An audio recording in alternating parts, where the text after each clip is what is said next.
Este é o MagraCast. Estamos começando uma série de podcasts do Dr. Ivan Ramos, sempre com convidados para a gente conversar sobre assuntos diversos de saúde, metabolismo, emagrecimento. Podcast criado especialmente para você que deseja ser saudável, para você que deseja entrar nesse mundo da saúde. Eu sempre vou trazer convidados especiais, vou sempre trazer as perguntas que vocês têm, novidades do ramo de metabolismo, emagrecimento. E eu particularmente estou muito feliz de estar aqui hoje, inaugurando esse que é o primeiro episódio, né? Vou apresentar um pouco para vocês, cada um que está aqui, eu também, né? Já que é a primeira vez eu também tenho que me apresentar, né? Eu trouxe aqui comigo os convidados Arlisson Said e o Dr. Arthur Ribeiro. O Arlisson, se apresenta só um pouquinho, Arlisson. Me chamo Arlisson Said, eu trabalho com marketing e gestão para médicos. Basicamente eu cuido dos médicos e os médicos cuidam da gente, pacientes, né? O Arlisson é o meu gestor pessoal, meu assessor, né? Meu braço direito. Então fiz questão de trazê-lo para o nosso primeiro encontro para a gente conversar também um pouco sobre tudo que envolve a medicina, inclusive também a divulgação do nosso trabalho. Também trouxe o nosso queridíssimo amigo pessoal, há 10 anos de amizade, Dr. Arthur Ribeiro, médico, internista, né, clínico geral. Fizemos residência juntos. Por favor, se apresente, Dr. Arthur. É isso aí. Eu sou um médico super tradicional, né? Que assim como o Dr. Ivan Ramos, como ele falou, nós fizemos residência juntos. Nós já temos mais de 10 anos, né? Bem mais de 10 anos de medicina, atuando de forma tradicional. E, como vocês já devem imaginar nesse podcast, nós, nos últimos 6, 5 anos, estamos vindo aí numa pegada de medicina raiz. Gosto de dizer medicina raiz porque gostei do termo. A medicina convencional, que é de onde a gente vem, né, não pode ser mais chamada de medicina tradicional. Concordo absolutamente. E nós estamos tentando resgatar essa medicina raiz, que é a medicina que olha para resolução dos problemas dos pacientes. E esse é o meu maior objetivo hoje. Minha prática é essencialmente de consultório, assim como do Dr. Ivan Ramos, né, amigo, sócio, né, e tudo mais. E o nosso objetivo na medicina atual é resgatar a medicina que vai ajudar o doente e não vai deixá-lo refém de remédios, refém de diagnósticos, tá? Então a gente vai ter muita coisa aí para falar sobre essa mudança de vida, que é uma coisa que aconteceu na nossa vida, né? Perfeito. Eu quis trazer tanto um profissional médico, profissional que tem conhecimento de saúde, como eu trouxe o Arlisson também como um leigo, para a gente conversar. Às vezes a gente sobe o nível, o Arlisson vai ser aquele fiel da balança que vai nos ajudar, baixa um pouquinho o nível, deixa eu entender aqui o que é que vocês estão falando. Então de vez em quando ele vai estar presente, já estou imaginando que ele vai estar presente também em outros episódios. Também a gente quebrar um pouco o gelo, né? Então a gente está aqui de fato, né? A gente vai contar um pouco da nossa história, isso é muito importante. Estar aqui nesse momento é uma realização pessoal. Eu me considero assim como uma pessoa que tem de fato algo a falar para você que está aqui assistindo, né? Desde já eu peço que você deixe a tua curtida, que essa live está salva no meu canal do YouTube, Dr. Ivan Ramos. Deixa a tua curtida, deixa o teu comentário, assiste até o final, diz o que foi que tu gostou mais do assunto e compartilha com todas as pessoas que você precisa compartilhar, porque eu tenho certeza que as informações que nós vamos passar aqui dificilmente você vai encontrar em outro lugar, né? Então, para começar, já que essa é uma live é uma live, né? Quase uma live, né? Vamos tentar ser um clima de live, assim, um podcast de introdução. Muitos ainda também não me conhecem, né? Estão aqui caindo de paraquedas. Né? Eu falar brevemente um pouco da minha história. Eu também tem um certo momento que vocês vão ver que a minha história encontra o Arthur, depois encontra o Arlisson e aqui chego no dia de hoje, né? Então, eu como médico clínico geral também, eu me formei aqui na Universidade Federal do Ceará. Em 2010 foi a minha formatura, né? Já tenho aí 14 anos, vamos para 14 anos de formatura. E durante a faculdade de medicina eu sempre gostei de tudo, né? Onde eu rodava naquele mês, se eu estava na ginecologia, eu queria ginecologia, se eu estava vendo pacientes psiquiátricos, eu queria fazer psiquiatria, cardiologia, eu pensei em fazer cardiologia. No final da faculdade eu cheguei a qual é a especialidade que eu vou fazer, porque a gente já sai, né, Arthur? A gente já sai meio que forçado a fazer uma especialidade. Então eu disse, não, vou fazer clínica. Porque na clínica eu vejo tudo, eu gosto de tudo, então vou fazer clínica. E fizemos clínica juntos, nos encontramos em 2014, né? Fizemos os dois primeiros anos na Santa Casa de Misericórdia, né? E tenho certeza, né, Arthur, tanto eu como ele somos muito gratos a esses anos, né? Os nossos mestres, quero deixar muito claro isso. Cada professor que passou na nossa história foi muito importante na nossa formação de hoje, né? Estudamos juntos medicina interna, medicina, e sempre fomos daqueles médicos que queriam resolver todos os problemas. Eu tinha uma certeza. Eu quero resolver o que aparecer na minha frente. Não quero ser daquele médico que fica o tempo todo, procura, fulano. Ou então, com todo respeito a quem cuida só do dedo, né? Ortopedista, mas eu queria resolver tudo. Né? Minha ideia era ser um médico que orquestra a saúde do meu paciente. Né? De lá, depois de 2 anos, nós fizemos ainda um 3º ano de residência de clínica na Universidade Federal, no Hospital Universitário Walter Cantillo, e saímos de lá em 2017 para o mundo da medicina. Trabalhamos juntos, atendemos pacientes internados. E aí aconteceu um determinado momento, e agora eu vou passar a bola para ti, Arthur, porque isso aqui não se trata só de mim. A gente viu muito paciente grave esses 3 anos inicialmente de residência. Eu me lembro aqui, está passando aqui na minha memória os corredores da Santa Casa. Né? Depois nós passamos mais um ano na Universidade Federal, fazendo o R3 de Clínica Médica, que foi um ano de muito aprendizado, de muito amadurecimento do conhecimento de medicina. Também tivemos acesso aos melhores mestres de clínica médica aqui da cidade, né, do estado, talvez do Nordeste ou do Brasil. Sem dúvida. Né? E aí depois a gente entrou no mercado de trabalho, digamos assim. Né? Eu já tinha entrado, obviamente, desde 2010, mas fiquei trabalhando em posto de saúde, depois fui atender em home care, mas o negócio começou a pegar mesmo depois que a gente terminou a residência. Né? Arthur, quando a gente começou a trabalhar juntos, a gente começou a ver pacientes internados em UTI, em hospitais. Né? Conta um pouco para o pessoal como foi essa experiência para ti de atender pacientes graves mesmo. Assim. A gente ainda não tinha essa visão que a gente tem hoje, que a gente vai aos poucos apresentando ao público. Né? Mas foi um tempo bom, não foi? Foi um tempo bom. Mas me conta um pouco da tua história também, dos pacientes graves que a gente atendeu, tanto internados em enfermaria, apartamentos, mas principalmente os pacientes graves. Né? Se quiser entrar também sobre a pandemia, também pode falar. Eu diria que esse período que a gente atendia pacientes, né? Porque como a gente sempre fez um trabalho muito diferenciado, quem chamava a gente eram aquelas famílias, aqueles pacientes que estavam na situação mais grave, gravíssima, né? A gente chama, né, de altíssima complexidade. E nós assumimos esse tipo de caso e coordenávamos todos os cuidados. Por exemplo, um paciente que complicou de uma cirurgia cardíaca, o problema dele não era só cirúrgico nem do coração. Ele estava com problema renal, esse paciente tinha um diabetes descompensado, esse paciente tinha um distúrbio do sódio associado, esse paciente já tinha um comportamento alterado, que alterou a função mental dele durante o processo de sedação da cirurgia e de anestesia pós-cirúrgica.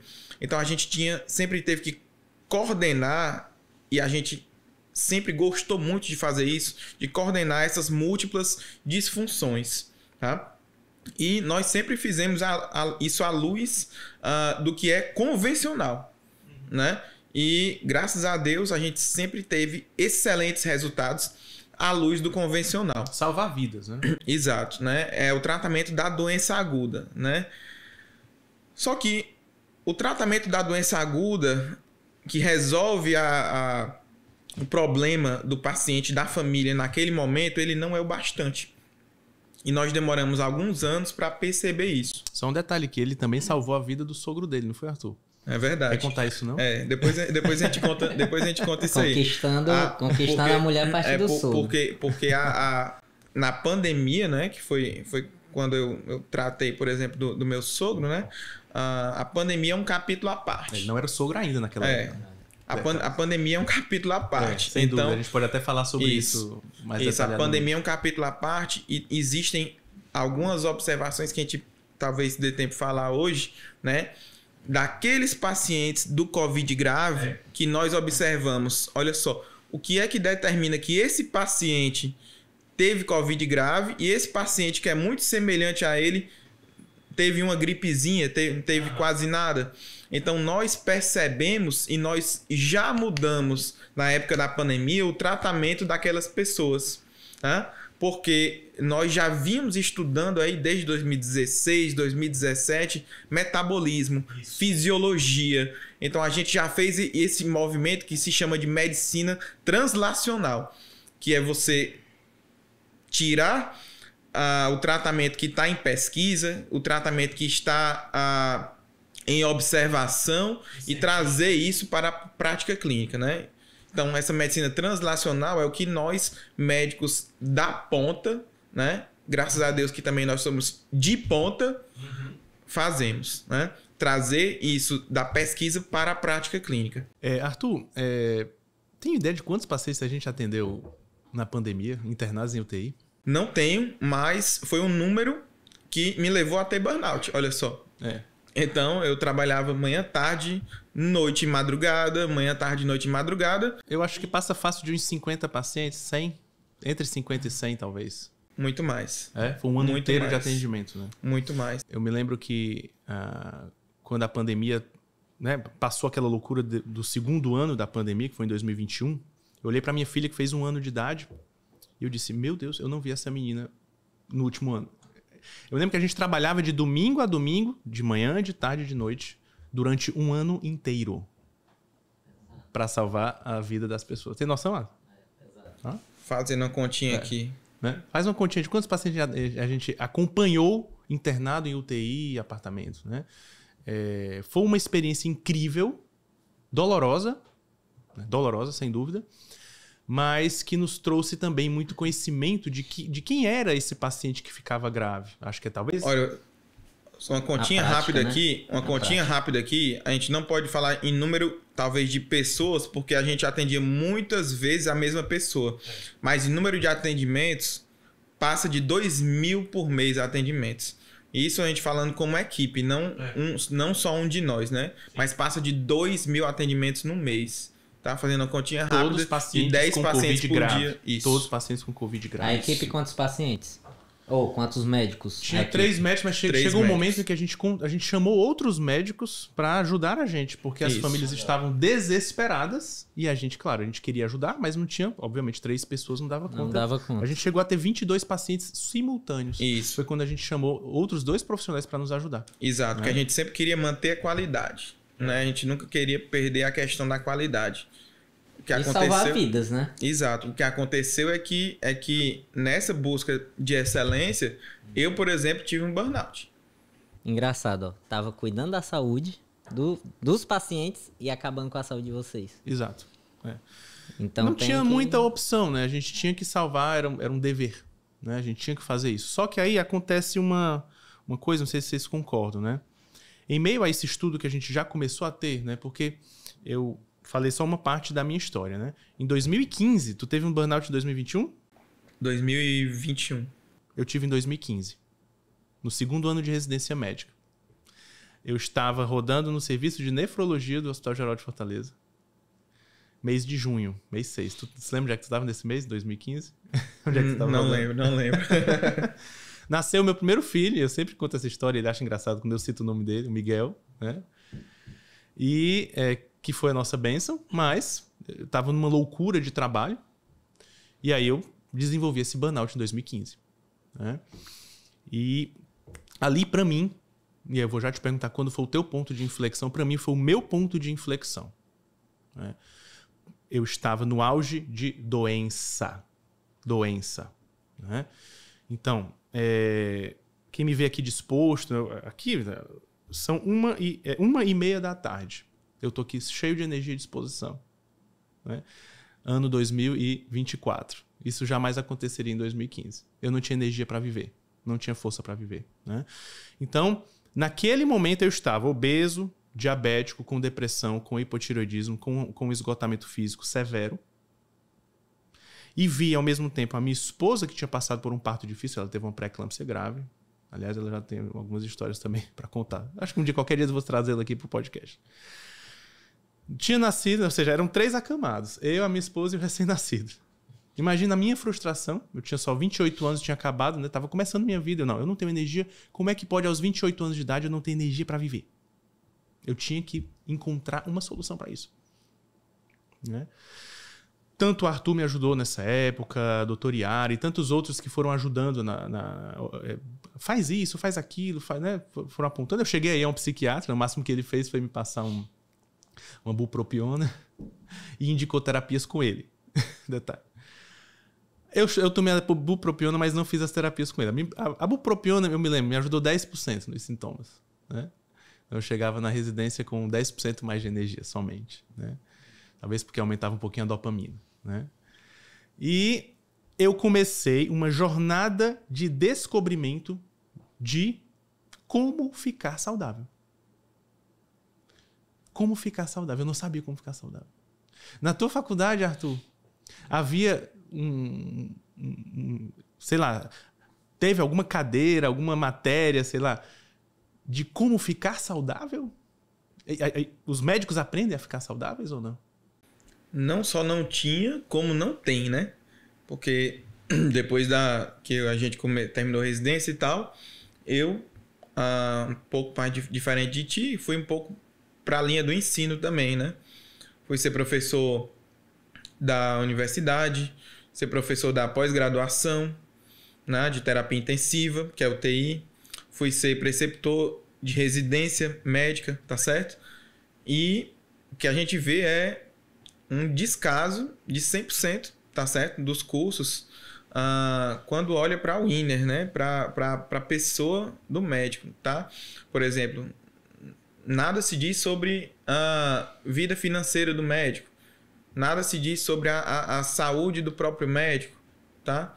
E não é só isso, porque não tem como um médico olhar para a própria saúde e nem a de ninguém se a única coisa que a medicina convencional, o estudo convencional passa é remediar sintomas. Quando a gente fala de doença crônica, é bom deixar claro, né?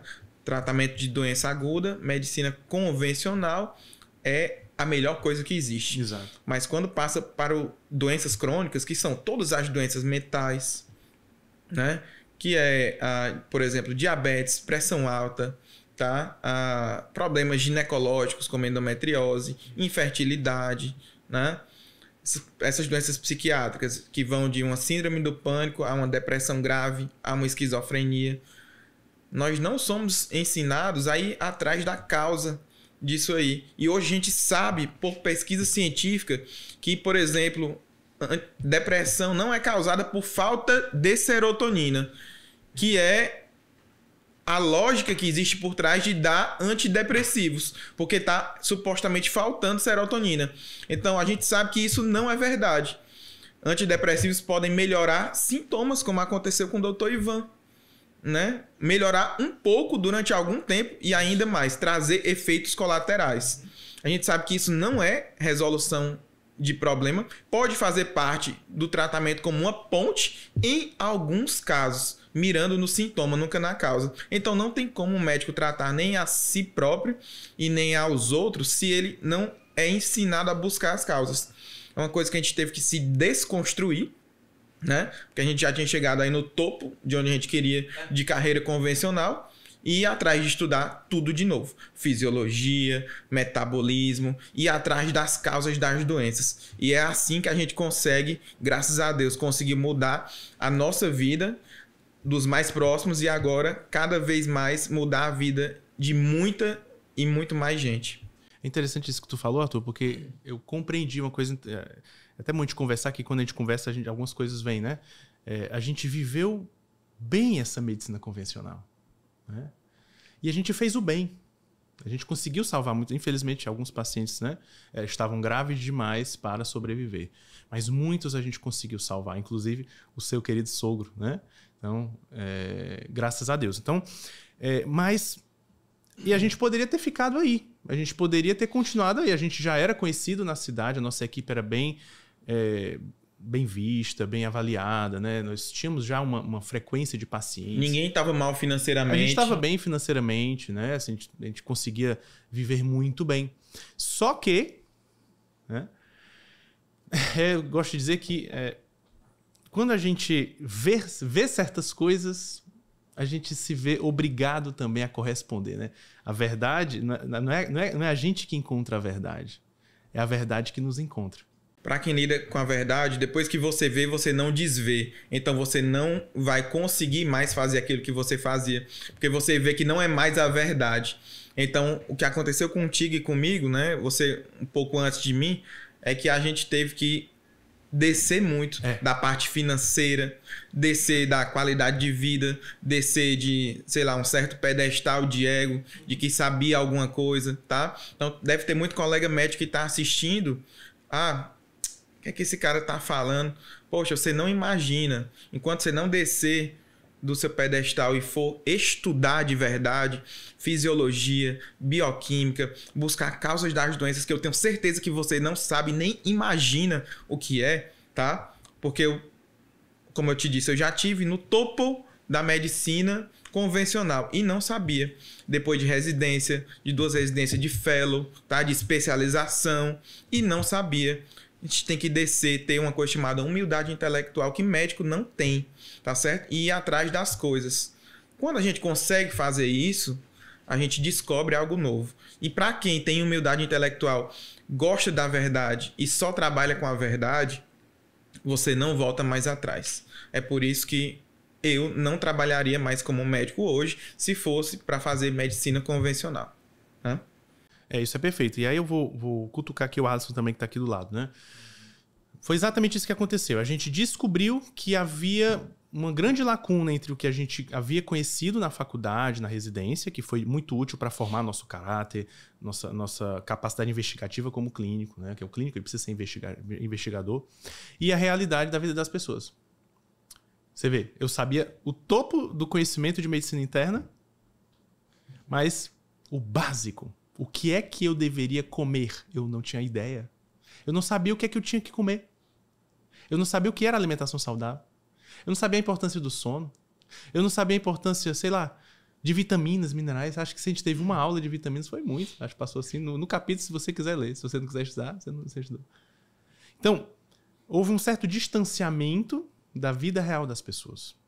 E aí, quando a vida real acolchou, eu precisei estudar o básico, do básico, do básico, do básico. Né? Alisson, se alguém te desse a opção um dia de dizer assim, tu pode viver o que tu quiser na tua vida. Lá na frente a gente te cuida na UTI. Tu gostaria dessa proposta? Ou tu preferiria ter uma vida saudável e nunca entrar no hospital, se possível fosse? Ter uma vida saudável. Cuidar ao máximo. Só que a gente acredita muito que o médico sai da faculdade, ele sai sabendo cuidar do paciente. Só que muitas das vezes o que a gente vê, o que eu vejo cuidando de médicos, a parte de gestão e marketing, é que o médico, ele desce muito a qualidade de vida dele, querendo cuidar do paciente, e muitas das vezes ainda tem que estudar muito, muito. Foi o caminho de vocês, né? Vocês, literalmente, chegaram no fundo do poço, não dava para passar do fundo do poço. Aí começaram a cuidar de vocês, entender como é que funcionava. Fundo do poço por doenças, por né? Doenças. Já estudaram muito, mas chegaram no fundo do poço porque cuidavam muito do paciente, esqueceu de vocês, começou a estudar. É isso que tu vê como gestor. O Alisson hoje ele é especialista em gestão médica, marketing médico. O que é que tu vê quando tu olha para os médicos que te procuram, certo? O que é que tu vê, geralmente?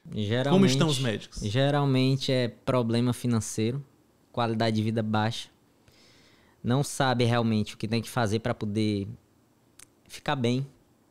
Eu já tirei médico de ansiedade, mas porque ele não tinha esse estudo, não tinha um conhecimento dentro da faculdade. E aí a vida batia muito. Arthur, quais foram as coisas mais importantes que tu aprendeu fora da faculdade e da residência? Ele tá falando uma coisa interessante, né? Até assim, tudo que a gente aprendeu foi bom, a gente não tá cuspindo no prato. Não podemos fazer isso, seria burrice. Toda experiência né? vale. Eu gosto sempre de dizer para meus pacientes, olha, meu tratamento, ele dificilmente ele sai aqui uma prescrição de remédios. Mas eu gosto de deixar sempre muito claro, olha, eu não sou contra remédios. Eu só sou contra a burrice. Entendeu? O que acontece, né? A a gente tem um paradigma hoje de pessoas que julgam o que a gente está fazendo, né? Assim, a medicina metabólica, que é uma especialidade dos Estados Unidos, não tem no Brasil, né? Que é, na verdade, a medicina raiz, né? É fazer clínica como deve ser feita. Essa é a verdadeira medicina tradicional, né? Então, a gente tem esse paradigma de pessoas que estão queimando o filme, na verdade, do que a gente tenta fazer hoje em dia há muito tempo, tá? Por quê? Porque são pessoas que não têm uma base sólida, tá?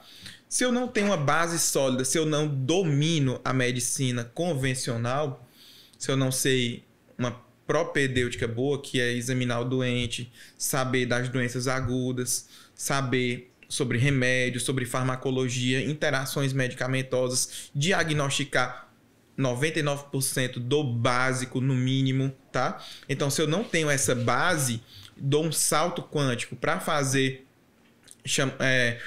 pode chamar de medicina integrativa, o que queira.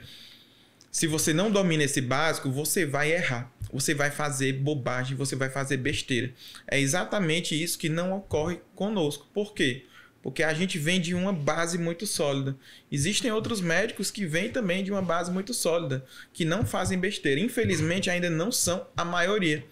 Mas a gente vê hoje que, poxa, tem nutricionista que sabe mais sobre hormônio que a maioria dos médicos.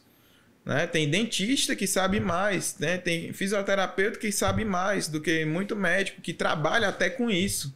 Isso é inadmissível, né? O médico tem que assumir o seu papel de protagonista, né? De cientista, né? De pessoa culta, que isso não existe mais. Então, tudo que é fora da medicina é importante para a gente saber, tá certo? Tudo que é de conteúdo relevante, obviamente, né? Então, a nossa formação propiciou essa base sólida que nos deu a liberdade e a possibilidade de entender causas das doenças, aprofundar em bioquímica, em fisiologia, entender o metabolismo e compreender a chamada fisiopatologia, que é o mecanismo como as doenças se desenvolvem. A partir disso, a gente consegue encontrar o problema da causa da doença daquele paciente e resolver olhando para a causa de maneira específica, porque cada pessoa que tem a mesma doença pode ter causas diferentes. É por isso que uma avaliação clínica individualizada boa é fundamental. Então, né, como o Ivan acabou de falar, a gente não está desprezando nada da medicina tradicional, né, convencional, na verdade, né? Isso nos possibilitou entender tudo que a gente entende hoje, né? É a base. E, infelizmente, isso é um dos nossos projetos, né? É ensinar essa clínica raiz, é ensinar essa medicina convencional, essa base, junto do conhecimento de metabolismo, né? Para outros médicos. Para que esses outros médicos possam ter essa mesma possibilidade da gente. Tá? Mesma maneira que um cara que saiu da faculdade não pode assumir uma UTI sozinho, ele não tem competência para isso, tá? É temerário fazer isso. O cara não pode sair da faculdade, não ter experiência e ir fazer medicina metabólica e fazer chamar de medicina integrativa o que queira chamar, tá? Porque essa pessoa não está apta a lidar com pacientes. E essa base é fundamental. Não é isso, Ivan? Acho que é interessante dizer que o mais impressionante que eu descobri fora desse eixo faculdade e residência... Eu acabei nem respondendo, né? Não, mas é isso aí. Mas eu vou responder depois. A gente vai precisar de 50 horas para responder tudo, porque não falta assunto, né? Mas enquanto eu ia falando, eu ia pensando, o que mais me impactou de conhecimento foi descobrir, primeiro, que é possível reverter doenças crônicas. Eu não sabia que isso era possível, né? E aí eu também não... Eu tô falando a minha história aos poucos, né, pingado? Né? Então, depois que eu aprendi qual era esse caminho para ficar saudável, eu consegui emagrecer. Eu perdi 23 quilos, né? Reverti o meu diabetes, né? Fiquei bem da depressão. Estabilizei o meu hipotireoidismo. Né? Consegui até colocá-lo em remissão. Coisa que eu nem sabia que era possível. É importante dizer como. Né? Né? Dá um podcast só sobre isso. Que mais? O meu burnout, ó. Consegui vencer o burnout, a fadiga. Né? Então, o que mais me impactou, né? Que quando a gente vem o sofrimento, quando vem a doença, ou a gente tem a humildade para aprender, ou a gente fica eternamente doente. Eu vejo gente que prefere ficar doente e não quer aprender, e não quer mudar o seu estilo de vida. Mas eu não tinha essa opção. Eu tinha um filho, eu tinha uma esposa, eu tinha uma família, eu tinha uma carreira que estava começando. Então, eu precisei mudar e eu precisei abrir a minha cabeça. Porque realmente eu ia aqui. Qual era o meu caminho se não fosse isso, Arthur? Se eu chegasse para ti num médico convencional, doutor, eu tô sem energia, né? Vamos lá, vamos simular aqui, mano, a situação vida real, que pode ser até a situação dessa pessoa que está nos assistindo aqui agora. O que teria acontecido com você é o que acontece com você que teve depressão, burnout, etc. Né? Por exemplo, faz quantos anos isso? Quantos anos? 9 anos. Há 9 anos. Em 9 anos, o que é que acontece com o uso dos antidepressivos? Você vai ter, além dos efeitos colaterais, a falha do antidepressivo.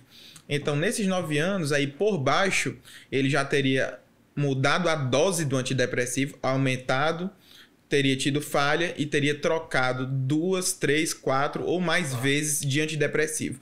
Ou trocado ou associado, que é isso que, infelizmente, a psiquiatria convencional ensina a fazer, né? Se o antidepressivo não está funcionando, é porque está faltando antidepressivo.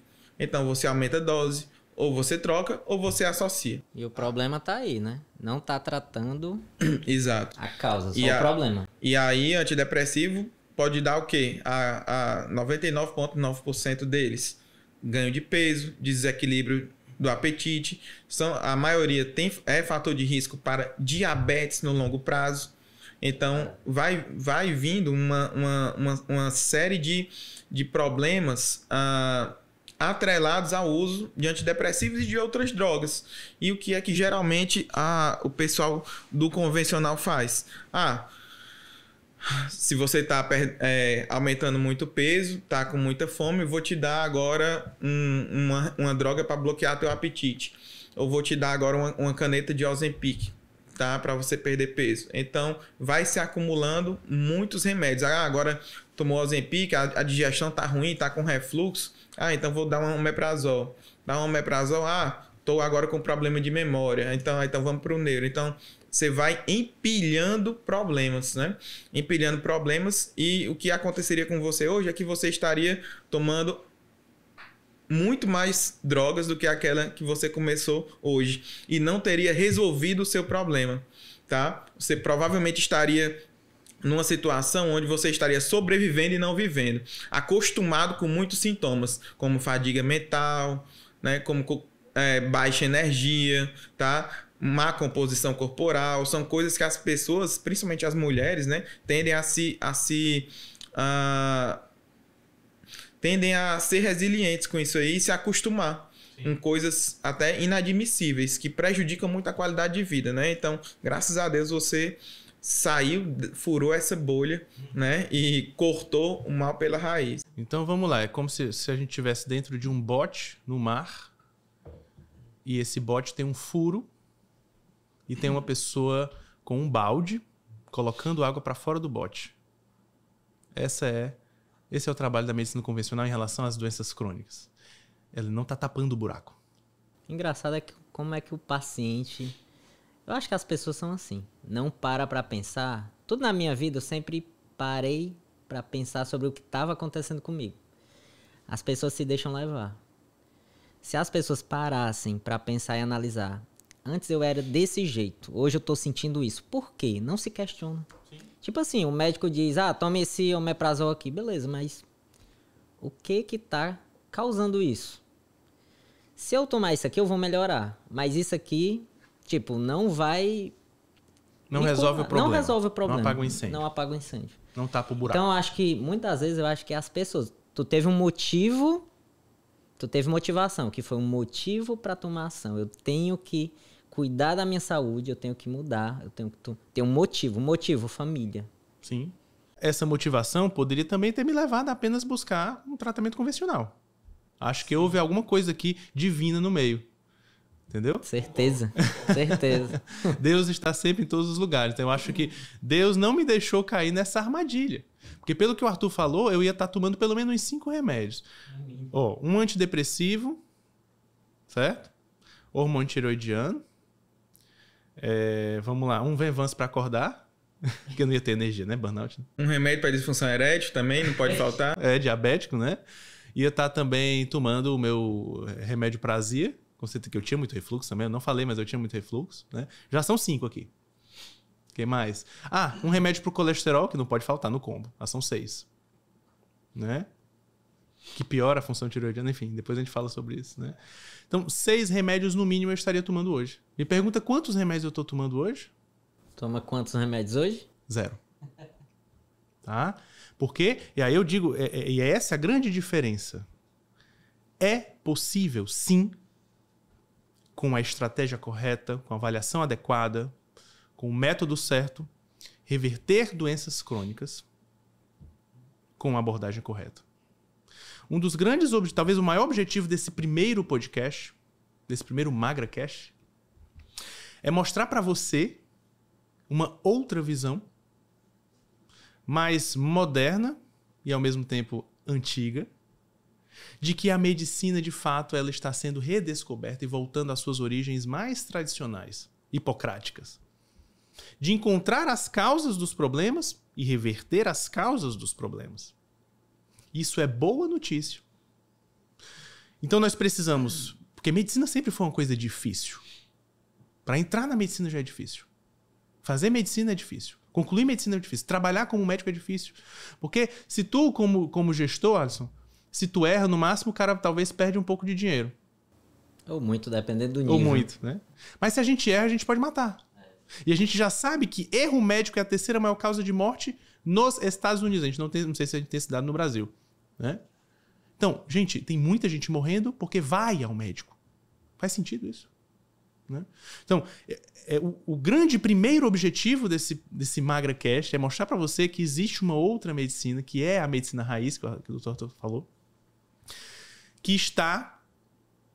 que faz uma parceria com o cliente, com o paciente, para reconstruir a sua saúde. Né? E isso precisa ser respeitado. Agora eu vou te fazer uma pergunta, Arthur. Como é, então, que deve ser tratada uma pessoa que chega assim para ti, por exemplo? Com essas queixas que eu falei. Vou só resumir quais são essas queixas de novo, tá? Então, digamos, vamos botar aqui uma mulher. Uma mulher, ela chega para você com sintomas de ansiedade ou depressão, fadiga crônica, certo? Talvez já chega ou não com diagnóstico. No meu caso, eu já tinha um diagnóstico de hipotireoidismo, né? Obesidade ou sobrepeso, certo? Chega pra ti desse jeito. Mais ou menos foi como eu cheguei. Muita fadiga, acima do peso, chorosa, sofrendo. Uma mulher sofrendo. O que é que tu faria, então? A gente já falou como é que seria um tratamento convencional. Como é que essa nova medicina, nova e velha, pode oferecer uma resposta para essa pessoa? Olha só, por que é uma nova, velha medicina, né? Por que a gente começou falando que isso é medicina tradicional, né? Um resgate da medicina tradicional e não uma medicina convencional, né? Essa medicina convencional, que é a medicina chamada da Big Pharma, medicina baseada em remédios, né? Ela não tem 200 anos, certo? A medicina tradicional que nós temos e seguimos é a medicina chamada hipocrática, né? Que é aquele juramento lá que todo mundo faz quando se forma, né? O juramento de Hipócrates, tá? Um médico grego, tá certo? Que dizia, olha só, que o seu remédio é o seu alimento, né? O alimento, a alimentação é a cura das doenças, né? Então, jejum, por exemplo, para Hipócrates é um grande tratamento de saúde. Então, quando a gente pega um caso de uma mulher como essa que o Dr. Ivan está falando aí, né, Ivan? A primeira coisa que não pode negligenciar que 100% da medicina convencional vai negligenciar a alimentação, por exemplo. Então, manda só fazer dieta, né? exato. Faça uma dieta. O que é tome esse o remédio. que é fazer dieta? Pessoal, a grande maioria dos nutricionistas não sabem, infelizmente, o que é cada alimento e o efeito deles no organismo. Eles são ensinados a fazer contas, a contar caloria, distribuir macroelementos, tá? Então, assim, existe um gap muito grande de conhecimento hoje que não é só dos médicos, é em todos os profissionais da saúde, tá? Então, não é só mandar fazer dieta, não é só mudar a MEV, né? Mudança de estilo de vida. O que é isso? Que é o que tem lá no livro de endocrinologia. O que é mudança de estilo de vida? Por que é cada coisa? Então, a abordagem chamada integrativa, metabólica, como queira chamar, vai partir do princípio que a gente vai pegar o caso daquela mulher, dessa mulher que o Ivan falou, nós vamos valorizar as queixas que ela está sentindo, nós vamos avaliar a composição corporal dela, nós vamos avaliar sintomas satélites, coisas que ela nem imagina que podem ter a ver com os sintomas, como, por exemplo, sono, como, por exemplo, processos digestivos, como, por exemplo, falta ou excesso de exercício físico, a própria alimentação em si, né? Os relacionamentos dessa pessoa, que aí entra uma seara de múltiplas disfunções. É como se a gente estivesse pegando aquele paciente da UTI que a gente falou lá no começo, ele tem uma disfunção neurológica, renal, cardíaca, pancreática, e a gente está orquestrando aquilo ali. A gente está orquestrando tudo que aquela pessoa tem de disfuncional. E essa chamada propedêutica, que é a arte da gente investigar e descobrir o que é que aquela pessoa tem de problema em cada sistema, tá certo? A gente faz isso em cada sistema, não só sistema do corpo, mas em cada aspecto da vida, que isso está ligado ao organismo. E a gente consegue, através da identificação de cada ponto que está em desequilíbrio daquela pessoa, modificar cada coisa em seu momento, de forma hierárquica. Ou seja, eu vou partir do princípio que até para aquela pessoa ter adesão, fazer o tratamento, eu vou apagar os maiores incêndios primeiro. Então, eu vou descobrir na individualidade daquela pessoa, independente de qual seja a doença, porque aqui o que importa não é a doença, é o doente. E a gente vai descobrir o que é a causa para aquela pessoa, tá certo? É por isso que protocolo, que é uma coisa que o pessoal que trabalha muito nesse ramo faz, eu abomino essa palavra, né? Protocolo é abominável. Quem fala em protocolo não sabe o que é que está fazendo, tá certo? É o que esse pessoal faz, é o pessoal do queima-filme, que é a mesma coisa da medicina convencional. Se eu tive um AVC, eu vou tomar estatina, vou tomar essa, é um protocolo, é um PEC, é um guia. Independente de quem seja, vai tomar a mesma droga e acabou. Isso não funciona. O que funciona é individualizar cada tratamento. Cada tratamento, cada projeto é montado especialmente para aquela pessoa em sua individualidade. Enquanto um protocolo nunca vai funcionar para todo mundo. Quem copia protocolo, não sabe o que é que está fazendo, né? E para você resolver o problema do doente, que é isso que interessa para a gente tem que individualizar baseado no diagnóstico, baseado nessa avaliação onde a gente vai identificar o que é que aquela pessoa tem. E aí sim a gente vai conseguir resolver o problema da pessoa. No meu caso pessoal, a primeira descoberta que eu fiz foi a alimentação. Isso que o Arthur falou como primeiro lugar, né? Então, eu não tinha ideia de que era alimentação. Você sabe o que é uma alimentação, Arthur? Sabe o que é uma alimentação saudável? Tô aprendendo com vocês, né?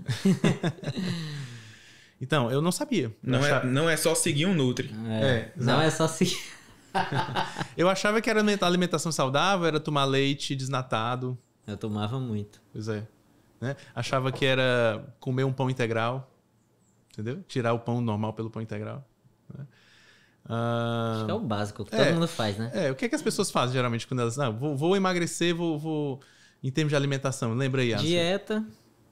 É basicamente arroz integral, macarrão integral, né? Esse é o conhecimento né, é o senso comum. Às vezes a gente sabe que o senso Contar comum, muitas vezes a caloria. gente está falho, contando caloria, pesando prato, né? Botando metade do cuscuz em vez do cuscuz inteiro, né? Isso é muito comum. Então, era esse o senso comum que eu tinha também, porque absurdamente eu não havia estudado sobre isso na faculdade. Então, a primeira descoberta para mim, né, foi de fato o que é uma alimentação saudável. Qual é a alimentação mais próxima do indicado para a espécie humana, né? Então, incrivelmente, isso não é ensinado. Eu acho que até sei por quê. Acho que tem muita gente ganhando, né, com esse nível de ignorância, né, para manter as pessoas doentes, né? Então, existe uma alimentação espécie específica para o homem, né? A gente podia falar um pouco sobre isso, também dar algumas orientações práticas para o pessoal que está assistindo, né? Também começar a praticar alguma coisa, né? Ou refletir sobre isso, né? Eu descobri que tinha, né? Então vamos falar um pouco sobre isso, sobre alimentação saudável, Arthur. Como era a tua alimentação antes? A nossa, né? Na verdade, né? Antes da gente descobrir o que é ser saudável de verdade, e isso passa por alimentação, que a gente sempre diz, né? A alimentação não trata tudo, mas nós não tratamos nada sem alimentação. Então, essa nossa alimentação era a chamada SAD, né? Que é a Standard American Diet, que é a dieta tradicional americana, que é aquela coisa de pirâmide alimentar, que todo mundo já ouviu falar, que se iniciou aí por volta dos anos 50 para os anos 60 nos Estados Unidos, onde foi estimulado o consumo de coisas como óleo vegetal, né? Foi desestimulado o consumo de gordura animal, o consumo de carne vermelha, e foi estimulado o consumo de quê? De grãos, o consumo de carboidratos, o consumo de principalmente produtos refinados, derivados de farinha, de soja, né? Amido refinado e amido como a base dessa pirâmide. E a gente sabe hoje, né, por pesquisa científica séria, revisada, e isso eu estou falando em topo de cadeia de evidência científica, que essa base da pirâmide, que vem aí dos anos 50 para os anos 60 dos Estados Unidos, e nós copiamos como país subdesenvolvido que somos, tá? Nós copiamos esse modelo americano. Essa base de pirâmide é a causa, tá, das doenças atuais, das doenças crônicas. É a causa, por exemplo, dos Estados Unidos ter quase 70%, né, de pessoas com obesidade / sobrepeso. Então, você acha que o americano ele tá gordo, né, ele tá obeso, está em sobrepeso porque ele não tem dinheiro para comprar Ozempic? Óbvio que não. Ozempic lá é barato, vende como água. Lá a gente costuma falar Ozempic, né? Que deixa doente, né? Não é Ozempic, é Ozempic, né? Que é algo que deixa doente. Faz perder peso e deixa a pessoa mais doente. Depois reganha. É o que você deve presenciar na realidade. Se não sua, das pessoas próximas a você que toma, por exemplo, que faz uso de uma canetinha dessa. Porque não resolve o problema. Não resolve o problema, faz você perder peso, faz você ficar mais doente e logo depois vai reganhar tudo. É isso que acontece naturalmente. Então, a minha alimentação era essa SAD, né? Tristemente, né? Essa dieta de padrão ocidental, baseada em farináceos, baseada em grãos, né? Que é arroz, que é feijão, que é macarrão, que é tudo isso de base. E subindo a base o quê? Peixes, carne vermelha, né? Raízes, tá bom? Então o que a gente chama de comida de verdade tá mais para cima da pirâmide, ou seja, tem uma menor quantidade, enquanto produtos industrializados, grãos, cereais, etc., estão aqui na base da pirâmide. E é isso o que nos deixou assim. E é o conhecimento disso que nos livrou de ser daquela forma. Agora, me pergunto o que é que eu comia. Né? A minha alimentação era sadia. Tudo que a Sadia lançasse de comida pronta, eu botava no micro-ondas e comia, entendeu? Era sadia, né? Então, lasanha pronta, pizza pronta, coxinha pronta, pizza, né? As pizzas que a gente pedia lá na residência, lembra, Arthur? Então, assim, eu nem sei se era uma Standard American Diet. Eu não sabia nem o que diacho era isso, né?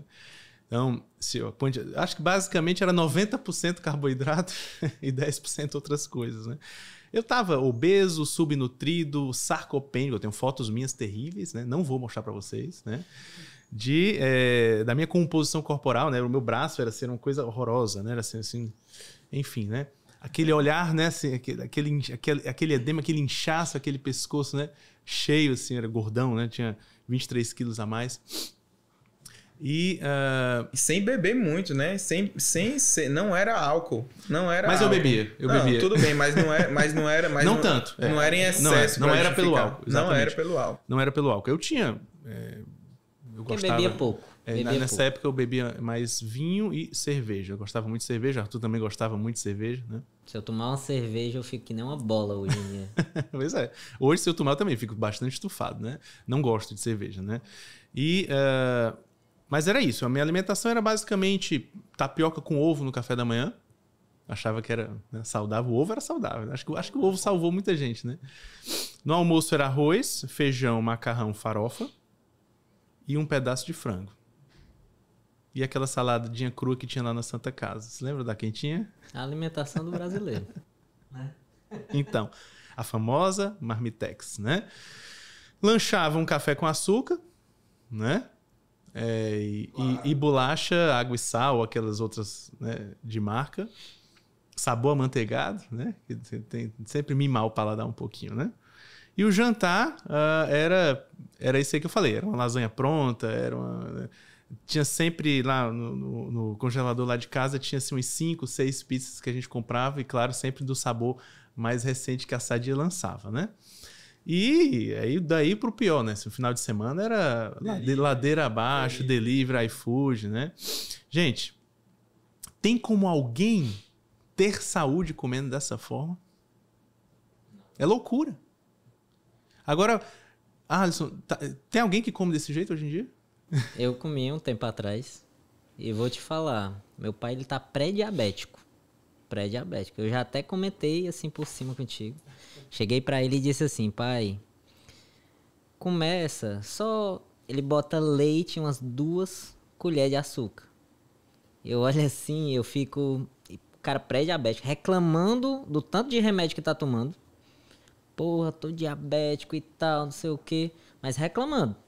E eu, faz isso, só para de botar o leite, toma um café sem açúcar e vê como é que você sente, vê a energia que você vai ter. Agora sim, quem toma... O que tu acha disso, Ivan? Tipo, a dificuldade... Ele disse simplesmente assim, quer me matar, né? Olha a dificuldade. Eu disse, pai, eu cuido dos médicos, vou te levar pro Dr. Ivan e o Dr. Arthur, pra ele olhar o que tu tá fazendo. Faz só isso aqui e vamos pra uma consulta com ele. Não, você quer me matar. Tirar o leite e o açúcar. E o cara pré-diabético. O que tu acha disso, Ivan? Realmente, tem muitas pessoas que não querem mudar. Tem que partir da cabeça, né? Como eu falei, eu estava doente, mas eu não quis ficar daquele jeito. Né? Então, eu também me sinto muitas vezes frustrado com as pessoas que não... Né? Porque a gente tem um conhecimento muito precioso. De fato, é muito precioso. Esse conhecimento de como ficar saudável, isso é muito valioso. Né? Mas as pessoas muitas vezes não querem. Eu vejo muita gente assim, Ivan. Tipo, diabetes é uma doença horrível. Eu me cuido pra eu não ir pra um UTI, certo? Eu fico olhando assim, por que as pessoas... O que tu acha disso? Por que as pessoas não têm consciência de... Tô nessa situação, tô tomando remédio, será que não tem alguma solução em algum canto pra poder reverter, mudar minha vida, melhorar de alguma forma, fazer eu diminuir remédio? Será que não tem? Por que tu acha que, tipo, as pessoas não tomam essa consciência, não quer mudar, entendeu? Em primeiro lugar, o conhecimento das pessoas é de que não há solução para esse problema. Então, se elas vão morrer mesmo, então que seja comendo mal, comendo de tudo, fazendo tudo que elas querem. Existe um pensamento vigente de que as pessoas... eu quero aproveitar a vida. Né? Não me tire nada do que me dá prazer. Às vezes também falta um sentido de vida dessa pessoa. O sentido da vida daquela pessoa é tão ralo quanto comer cuscuz. Né? Até brinco às vezes dizendo, quando eu falo, né, quando eu questiono as pessoas sobre o cuscuz, vem sempre alguém nos comentários dizer, doutor, não me tire o cuscuz. Eu fico, tá bom, Fica com o teu cuscuz. Se o teu cuscuz é tão importante para ti, eu não tenho nem como conversar mais com essa pessoa. Porque ela está escrava de uma coisa amarela, pegajosa, né? É difícil você elevar o nível da discussão. O que é que ela realmente quer? Né? Quando a pessoa ela entende, aí existe uma desinformação por trás disso. Porque, não sei se vocês percebem, mas há uma guerra, uma batalha. Olha só, eu até falo, né, quando a gente vê o caso do teu pai, né, por exemplo, né, às vezes a gente tem vários pacientes que... Toda família tem um caso assim. Não, pois é, que Alisson, né? chegaram, o cara chegou no seu consultório, mudou de vida, né, o que é que a gente faz quando a gente descobre uma coisa muito boa, mudei de vida, melhorei muito, poxa vida, tô livre de remédio, eu quero passar isso para os meus, né? Contar para todo mundo. Para os meus amigos, Claro. para os meus pais, né? Então eu quero passar o que é de bom para quem eu gosto. Só que isso não funciona. E muita gente traz as pessoas, às vezes, arrastadas lá para o consultório. E eu digo, muitas vezes, não traga. Mas não é porque eu não queira atender. Óbvio, eu preciso atender, eu amo atender, eu gosto de atender, eu quero atender. Mas eu quero, em primeiro lugar, resultado. Então, a única maneira do tratamento metabólico, do tratamento raiz de medicina, do tratamento tradicional funcionar, é se eu tiver pelo menos a vontade intrínseca, individual daquele paciente de querer mudar. Eu não preciso que ele, por exemplo, não ache difícil, né? Ou que eu não quero abrir mão de certas coisas, mas eu preciso pelo menos da abertura da pessoa querer mudar. Porque se eu não quiser, se eu for arrastado, tá certo, por uma pessoa ao consultório, a chance daquilo não funcionar, de dar errado, é muito alta. Então tem que partir da pessoa, né, Ivan? Assim, faça um paralelo, porque eu acho que é muito como, por exemplo, uma conversão espiritual, né? Se não partir do indivíduo, claro que existem exemplos, existem coisas que acontecem na vida que mudam a nossa percepção individual, mas enquanto não partir do indivíduo, aquilo ali não funciona. Então eu digo, olha, não traga, respeite o momento dele, traga depois. Sim. Não é isso? É perfeito, isso aí é muito interessante, porque toda mudança ela só acontece se a pessoa consente. A pessoa tem que ter consciência. Às vezes você tem que chegar no fundo do poço. E a palavra consente vem exatamente de consciência, né? Ela toma consciência de que, primeiro, ela está precisando de ajuda. Ou seja, ela toma consciência do estado atual dela, que foi o meu caso. O caso do Arthur. Né? Segundo, ela vai atrás da informação certa. Aí é onde está o segundo gargalo. Você abre a internet, você só vê informação errada sobre tudo. Sobre alimentação, sobre saúde, sobre medicina, sobre tudo. Então, ela de fato é uma guerra pessoal que a pessoa tem que travar. Terceiro, se ela encontra a informação verdadeira, e é por isso que a gente está aqui nesse podcast, por exemplo, porque a gente quer disseminar informação verdadeira para atingir o maior número possível de pessoas, isso é uma missão pessoal. Se essa informação chega a ela ainda vai ouvir e decidir se vai consentir. Ou seja, é como eu falei, não é você que encontra a verdade, é a verdade que te encontra. Ou seja, eu acho que ainda tem um outro fator que é a graça divina aí no meio. Deus vai lá e misteriosamente, não sei explicar, aquela pessoa, é isso. Geralmente a verdade, quando a gente encontra a verdade, é assim. Nossa, isso faz sentido, caramba. Opa, eu acho que é por aqui. Né? Quantas vezes na vida a gente, realmente, ou seja, realmente, né? A realidade, a verdade, ela tem uma característica específica. Ela traz paz. Ela, né? Você sente que aquilo é, de fato, isso eu consigo concordar com isso a ponto de eu querer isso e eu estou disposto a fazer o que for preciso para ter isso. E existem muitas coisas, né, que vêm dessa graça que você está falando divina, que entram em certos pontos de inflexão na realidade das pessoas, coisas como você está dizendo. Às vezes a gente não vê o que é. Mas, por exemplo, esse podcast pode ser um resultado de graça, né, na vida de várias pessoas. Sim. que está vendo o nosso relato, né? Que está compreendendo, que vai atrás de informação para querer mudar de vida. Então, muitas vezes a gente não se dá conta, mas isso está a todo vapor acontecendo. Tudo que está na nossa vida, tudo que a gente entra em contato, né, age e reage, vai resultar em uma ação humana desse indivíduo para buscar ser melhor. Porque é isso que no final todo mundo quer. Né? Não importa se você está fazendo tudo errado hoje. Se daqui a pouco você tem o seu ponto de inflexão, e para cada pessoa isso é diferente, né? Esse podcast, por exemplo, pode ser o ponto de inflexão de muita gente, né?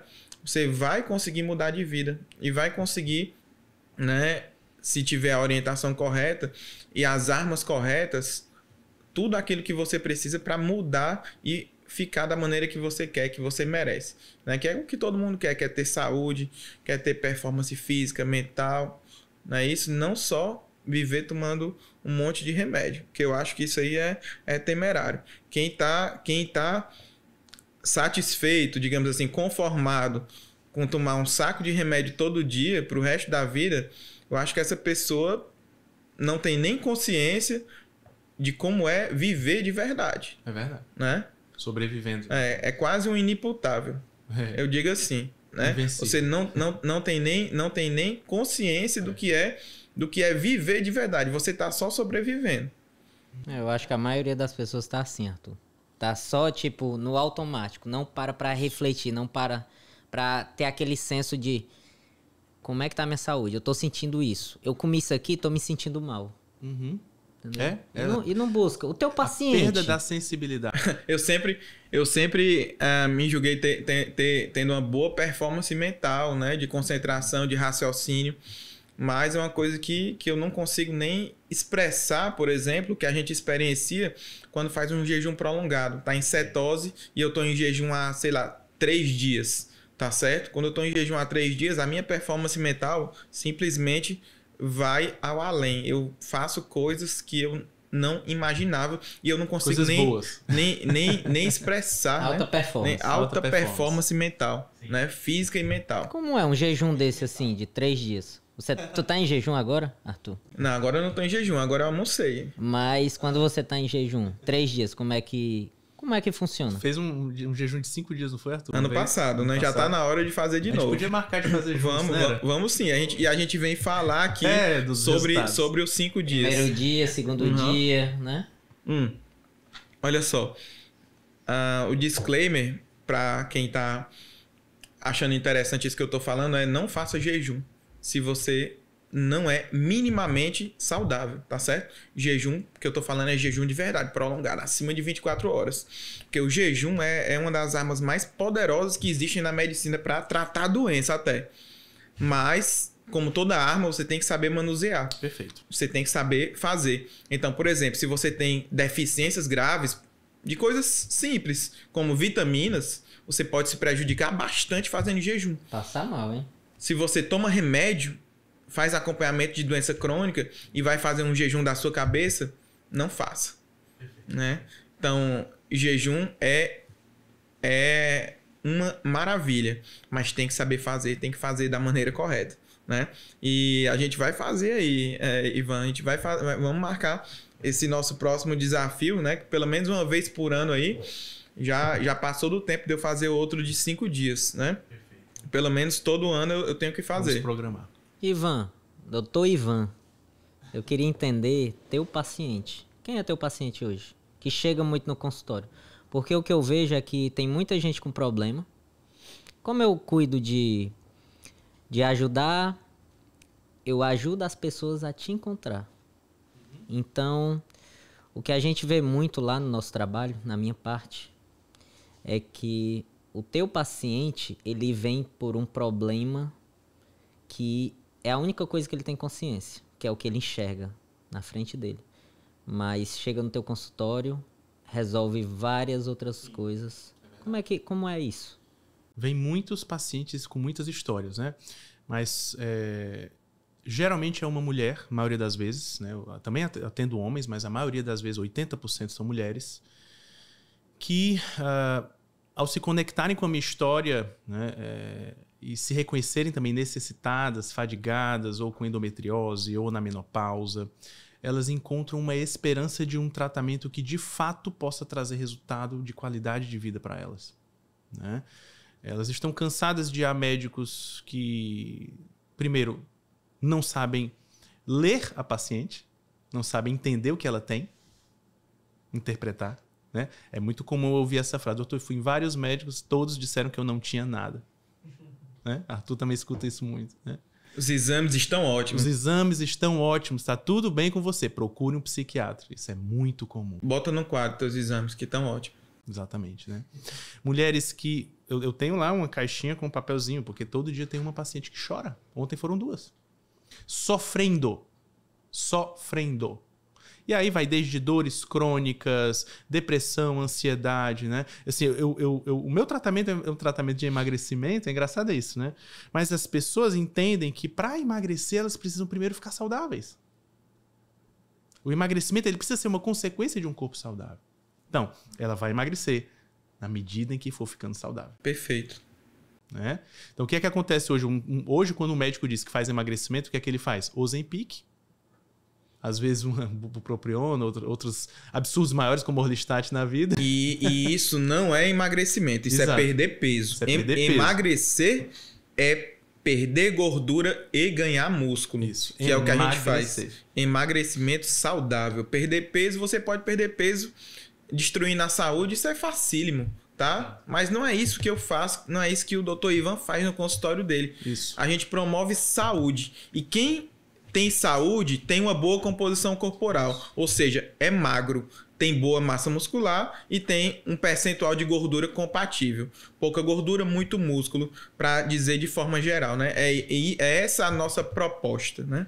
Então, a cada paciente que entra no meu consultório, eu vou ajustar ponto por ponto dos aspectos da vida dela que não estão saudáveis. A gente corrige a mentalidade, que é o primeiro passo, o pilar número 1. Será que ela está pronta para esse tratamento? Será que ela entendeu que ela precisa fazer a parte dela? Né? Ela precisa entender que é um tratamento de longo prazo. É para o resto da vida. Ganhar novos hábitos, né? Se desfazer dos vícios. Isso também é importante. Né? 2, ajustar a alimentação. Né? Então, contamos com nutricionistas na nossa equipe para a gente fazer o ajuste da alimentação daquela pessoa. É impossível ter saúde sem ajustar a alimentação. É impossível, não dá, a gente não avança. Esses 2 pilares, eles são tão importantes que sem eles 2, nada é possível. Nada é possível. A pessoa não tem a mentalidade certa, ela só quer remédio, não vai para frente. A pessoa não quer ajustar a alimentação, não consegue, não vai para frente. Então, a gente tem que encontrar formas de ela conseguir. Né? Porque quando ela não quer, a gente não consegue fazer nada. Quando ela não consegue, a gente consegue. A gente consegue ajudá-la a conseguir fazer a dieta. Né? Ajuste do sono, ajuste da saúde intestinal, ajuste da saúde mental, prática de exercícios, né? A ativação desse metabolismo que está doente. Né? Então, aplicando esses pilares, independente das queixas que ela traz no consultório, essa mulher, esse paciente, ele vai ficar saudável ao longo de um acompanhamento. Então, eu gosto muito de dizer que eu gosto de me tornar o médico dos meus pacientes para o resto da vida. Então, a gente começa uma trajetória de saúde, como foi a minha, e eu continuo sendo meu primeiro paciente, né? Eu também estou ainda me tratando, apesar ninguém é 100% saudável, então eu também proponho aos meus pacientes um acompanhamento de longo prazo. O resto da vida a gente vai ajustando até a gente atingir os seus objetivos. E graças a Deus, tenho pacientes muito queridos que estão comigo aí desde que eu comecei a fazer consultório e exatamente vão colecionando vitórias, resultados, benefícios na medida em que a gente vai avançando cada um desses pilares. Tá?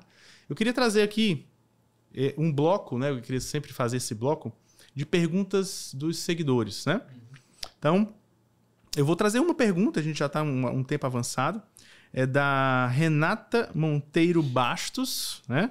Ela tem 35 anos e mora aqui em Fortaleza, Ceará, né? Pergunta bem legal, bem simples, já que tem outras perguntas e eu acho que o tempo não vai permitir que a gente fale muito, né? Mas esse tema aqui é bem legal para a gente discutir dentro do que a gente já vem conversando, tá? Eu vou perguntar para o Arthur, também eu respondo depois, tá certo? A Renata disse, 35 anos, que é pós-bariátrica. O que comer na low carb para melhorar anemia. Dá um podcast só sobre isso, eu sei. Sobre cirurgia bariátrica e emagrecimento. Essa forma de fazer emagrecimento, anemia, low carb. Tem muitos temas, são muitas camadas aqui nessa pergunta, mas vamos tentar ajudar a Renata. Vamos lá. Finalizar. Olha só, Renato, o que é que acontece? Você tem bariátrica e tem anemia. Você tem duas doenças, tá? Para começar isso. Para começar, tem duas doenças. Paciente bariatrizado, ele é um paciente doente para o resto da vida, tá? É um paciente que vai ter problema digestivo para o resto da vida, infelizmente. Mas vamos tentar esclarecer aqui para resolver teu problema. Anemia não se corrige, tá? Eu tô supondo que o diagnóstico está correto. Primeira coisa, anemia não se corrige com a alimentação. A anemia se evita com a alimentação correta, certo? Ou seja, se eu já tenho uma anemia instalada, o primeiro passo é diagnosticar qual é a causa dessa anemia, tá? A anemia é o quê? Falta de glóbulos vermelhos no sangue. Ou seja, eu não estou produzindo glóbulos vermelhos em quantidade necessária para eu ter um metabolismo saudável. Se eu tenho anemia, a primeira coisa que eu vou ver é se a minha medula está funcionando, que deve ser esse caso. A gente vai observar no hemograma o que é que está acontecendo e a gente vai ver se eu tenho combustível para essa medula funcionar. Qual é o combustível mais básico? É o ferro. E o segundo combustível são algumas vitaminas do complexo B. Por exemplo, a vitamina B12, tá certo? E esses combustíveis mais básicos, porque tem outras coisinhas também, tá certo? São necessários para a minha medula que está funcionando produzir sangue, produzir esses glóbulos vermelhos e eu não ter anemia. Então, primeiro de tudo é descobrir a causa disso. Se você é bariatrizada, muito provavelmente você já tem um problema que a gente chama de desabsorção. Ou seja, tenho desabsorção, não absorvo ferro da maneira correta. E isso, ao longo dos anos, somado a você, mulher, que menstrua regularmente, ou seja, perde sangue, não repõe a quantidade de ferro. Porque falta na comida, não absorve direito, não tem fator intrínseco, porque provavelmente tirou estômago, não absorve vitamina também e está perdendo ferro na menstruação. Então, até que se prova o contrário, você tem um problema carencial. Eu posso já ir tratando tua anemia como a gente chama na medicina convencional de teste terapêutico, tá certo? Repondo o complexo B, repondo ferro, tá certo? Olhando os outros exames, obviamente, e vendo se isso aí melhora e se isso aí se perpetua, ou seja, melhora e mantém a melhora. Mas, se isso aí, ou durante a avaliação clínica, tiver alguma chamada red flag, ou seja, algum fator de risco, eu tenho que investigar o seu trato digestivo, porque só a sua perda menstrual pode não justificar a sua anemia. Só a sua cirurgia bariátrica pode não justificar a sua anemia. Pode ser que eu tenha que olhar para a sua medula para ver se ela está realmente produzindo. É o que a gente chama de anemia medular. A falta de combustível é o que a gente chama de anemia pré-medular. E a perda digestiva, a perda na menstruação, a perda de outras causas, ou o consumo de sangue, que a gente chama de hemólise, que é quando o sangue vai se quebrando por dentro, a gente chama de anemia pós-medular. Então, esse é o diagnóstico que a gente faz, tá? Juntando a medicina convencional com a medicina metabólica para resolver o teu problema. E é muito importante você entender que na cirurgia bariátrica, você vai perder a absorção dos principais minerais e vitaminas para a composição da tua hemoglobina. É interessante dizer que talvez tenha passado despercebido, mas anemia também é um problema metabólico, né? Ou seja, se não chega oxigênio através da hemoglobina, não acontece geração de energia. Entendeu? A grande compreensão do papel do metabolismo no nosso corpo é o grande diferencial de um tratamento a partir da medicina integrativa, seja lá como você queira chamar. Você entender o que é que está disfuncional nesse metabolismo. Por que tu está com essa baixa de hemoglobina, por exemplo? E essa baixa de hemoglobina, em última análise, vai levar menos oxigênio para oxidar, para a cadeia transportadora de elétrons, você vai produzir menos energia. É por isso que você sente fadiga, por exemplo. Então, Na dieta low carb, você vai priorizar alimentos que tenham ferro e B12, né? E graças a Deus isso é muito simples, né? Alimentos de origem animal de forma geral, carne vermelha, caldo de ossos, né? Podem dar sugestões aí. São tantos alimentos que dentro de uma dieta low carb, principalmente alimentos de origem animal, proteína de origem animal, o tutano, né? Enfim, se você fizer um cozidão ali, já vai te ajudar muito. E principalmente as vísceras, a principal fonte de ferro, por exemplo, se for essa a sua causa, vai ser o fígado bovino, pode ser o fígado também de frango, né? Mas realmente precisa identificar se a tua causa de anemia de fato é carencial. É a principal causa disparada no mundo todo, principalmente você, mulher, você por perda menstrual ou exatamente por ter perdido o estômago, que não é um órgão qualquer para se perder, que tem a importância de acidificar a digestão, fazer a desnaturação proteica, e toda a digestão depende disso tudo. Isso não está mais acontecendo. Você então perde aí a absorção possivelmente do ferro, da vitamina B12, são essas duas principais causas de anemia. Então, na alimentação, dificilmente isso vai suprir todas as suas necessidades. É aí onde entra o racional também de uma reposição, às vezes até por via parenteral, intramuscular ou endovenosa também, que você deve discutir isso com o seu médico para resolver o seu problema. E aí vão já te perguntar, viu, Ivan, se não precisa incluir feijão aí nessas recomendações. O que é que você tem a dizer sobre isso aí, para anemia? O ferro que está dentro do feijão, ele é um ferro de baixa absorção pelo nosso intestino, né? Além do que você já não tem o estômago, então o teu intestino já não está tão bom para absorver assim. Os adultos já não absorvem bem ferro de forma geral, mesmo que seja um ferro bom, de origem animal. Então, dificilmente um feijão vai ter qualquer capacidade de recuperar a tua anemia se for por uma deficiência carencial de ferro, né? Então, o formato do ferro, né, que não é que é o ferro não M do feijão, ele é muito mal absorvido. Mas a vovó dizia que o ferro era importante, né? O ferro do feijão. Mas não, o feijão não é tão bem absorvido assim, tanto que causa distensão abdominal e tudo mais, né? A melhor forma de você absorver ferro é através do ferro M, do ferro de origem de carne animal, né? Carne vermelhas em geral, carne de boi, carne suína, carne de carneiro, carnes de caça, que são os alimentos que os nossos ancestrais comiam muito bem, e se nós chegamos até aqui é porque isso deu muito certo, né? Algo a mais a dizer sobre isso? Não. Outra perguntinha aí pra gente... Tem mais uma pergunta que é... Opa, surgiu uma pergunta nova aqui, acho que eu vou pegar essa. Tá. Essa é uma pergunta da Cláudia Fernanda, tem 62 anos e mora em Brasília. Ela pergunta, ela disse até que ela é nutricionista, olha que legal. Olá, doutor Ivan, faço dieta low carb há vários meses, meu peso está estável, quero migrar para a carnívora, mas amo frutas.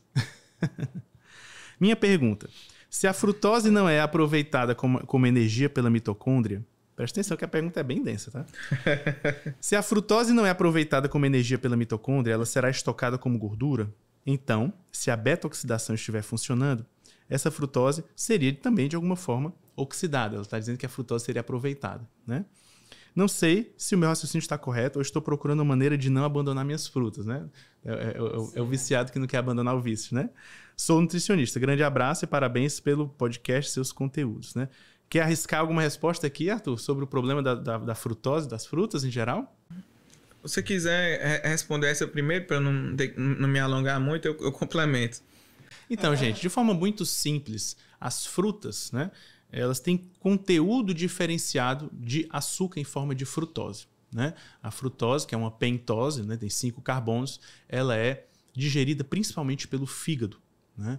E a nossa alimentação ocidental, ela tem priorizado frutose, e a frutose a gente sabe que é uma das causas da resistência à insulina, exatamente pela sobrecarga hepática, que na mulher esse é um fator diferenciado também, né? A mulher ela já tem um fígado no limite por causa da metabolização dos estrogênios, então você joga uma frutose em excesso, você pode gerar, a gente sabe que inclusive causa doença hepática gordurosa, né?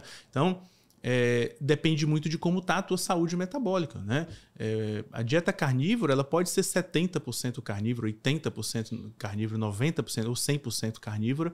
Vai depender muito dos teus objetivos. É possível, eventualmente, inserir uma fruta, não necessariamente vai ser uma carnívora estrita, né? Não necessariamente você precisa abandonar, mas eu também acredito que o paladar muda, né? Eu, basicamente, dificilmente estou comendo alguma fruta, né? Realmente estou numa carnívora quase estrita, né? Hoje no almoço a gente comeu alguma coisinha fora, né? Uma cebola, um tomate, uma coisa assim. Mas depende, de novo, quais são os teus objetivos, como é que está a tua saúde metabólica, né? Então, se você tem, por exemplo, um diabetes, se você tem um ganho de peso muito grande, precisa emagrecer mais, toda a ingestão energética excedente, ela pode prejudicar o teu processo de emagrecimento e de recuperação de saúde metabólica, né? Então, e além dos fatores específicos da frutose, que a frutose, há autores que dizem que a frutose é realmente bastante responsável pela resistência à insulina, gordura no fígado. Então, a frutose ela vai ser utilizada pela via das purinas e também vai resultar em ácido úrico, aumento do ácido úrico, né? Então, tem que ver como é que está a tua saúde metabólica, mas pode ser que dentro, uma ou outra vez, você pode ingerir uma fruta como uma sobremesa, por exemplo. As frutas são as sobremesas da natureza, né? Então, não dá para te dizer com certeza aqui, né? Vai depender muito dos teus objetivos e de como está também a tua saúde. Quer acrescentar alguma coisa, Arthur? É isso.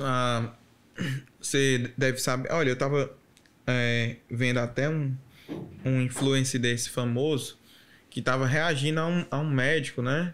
Que estava falando sobre frutose ser causador de obesidade, de gordura no fígado, etc. E ele estava reagindo a esse médico, dizendo que isso não era verdade, porque a gordura no fígado ela é causada por, segundo ele, e a literatura dele, né?